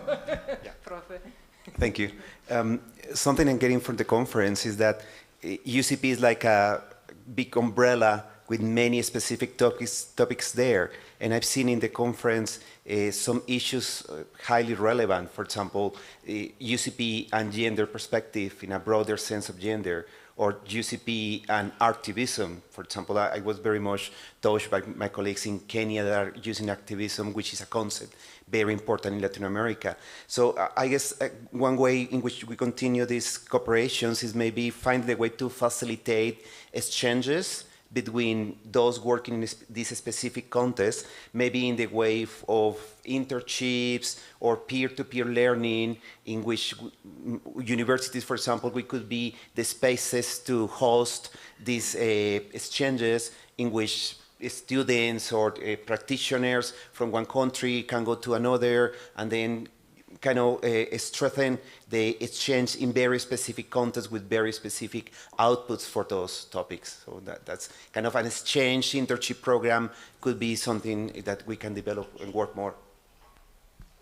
thank you for mentioning that. When we first wrote the proposal to get this funding, the first thing that was in there was exchanges between countries of different regions, so not just within the region as well, but also between different regions. And then we started on 1st of April 2020, just as the UK had locked down and there was no travel possible whatsoever. So it's fantastic to revive that idea, because I think, yeah, by visiting other communities and seeing what they are doing, I think that is a fantastic way of exchanging. So not the academics exchanging, but the actual communities exchanging. That would be great. And I know that, for example, NP is doing a lot of that in Southeast Asia already, where women from the Philippines and from Myanmar before the coup visit women in southern Thailand to tell them about their work, right, and to say this is what you could be doing. So yeah, that would be great. Anyone else? Cara, do we have a mic? I come to you. I have one here. Oh, you have one. I really appreciate and echo so much of the practical value and engagement and community connection. I wanted to bring it back to the kind of intellectual university point of view, and to maybe make a call to a sort of robust theoretical engagement with UCP. A lot of the literature that I understand around it and have gone through, and the presentations here have been hanging on these kind of anecdotal points or certain language that's being adapted.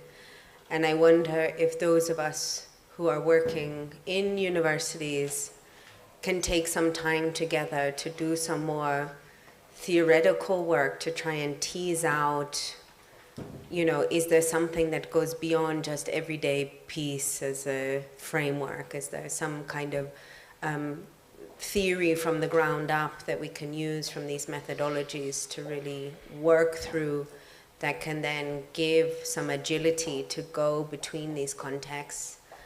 Because that's something, as we're producing our publications and wanting to talk to each other within the network on a theoretical level, on a academic level, I think there's maybe some space for that. So it could be interesting if people are interested to create maybe some online forums or sharing draft papers that we're producing, or putting together some reading lists or something like that, where we can give that intellectual thrust behind the network from the evidence on the ground up. Yeah, thank you so much. Since we lost, I think, almost 1.5 years of time due to the pandemic and the official development assistance cuts in the UK, this was usually, so the year 4 of the network was supposed to be, all the projects would have been done already, and this was the year for reflection and for synergizing and for thinking about, so what is coming out of this in more theoretical terms. But nobody keeps us from doing that. We don't need money for it. We're paid by universities already, those who work in universities, and I think it's a very good idea to do that together. On that note, what I haven't mentioned yet is, so our funder, the Arts and Humanities Research Council in the UK, has just brought in a new rule that all publications that come out of projects from the HRC have to be open access. So far it used to be journal articles, but now it's also, if you write a book, if you have an edited collection, everything has to be open access. To do that with British publishers always means you have to have some money, and there was a pot of money projects could apply for. So without even asking whether anyone is interested in an edited collection, I applied for that funding. So we have the opportunity to have an open access edited collection, and I'll contact everybody about this probably after this meeting, and so we can think about things. I mean, the traditional way would be to think about, oh, projects who want to participate, write a chapter. But now that you've heard all the other projects as well, start perhaps thinking, is there something where you can team up and write about one of these big themes that have come out, or one of those aspects that goes beyond what we were doing anyway in the projects, but maybe a conversation between projects, or at kind of, yeah, about something specific. That would be fantastic. So I'll be in touch about that as well. Yes, please. Yes, sir.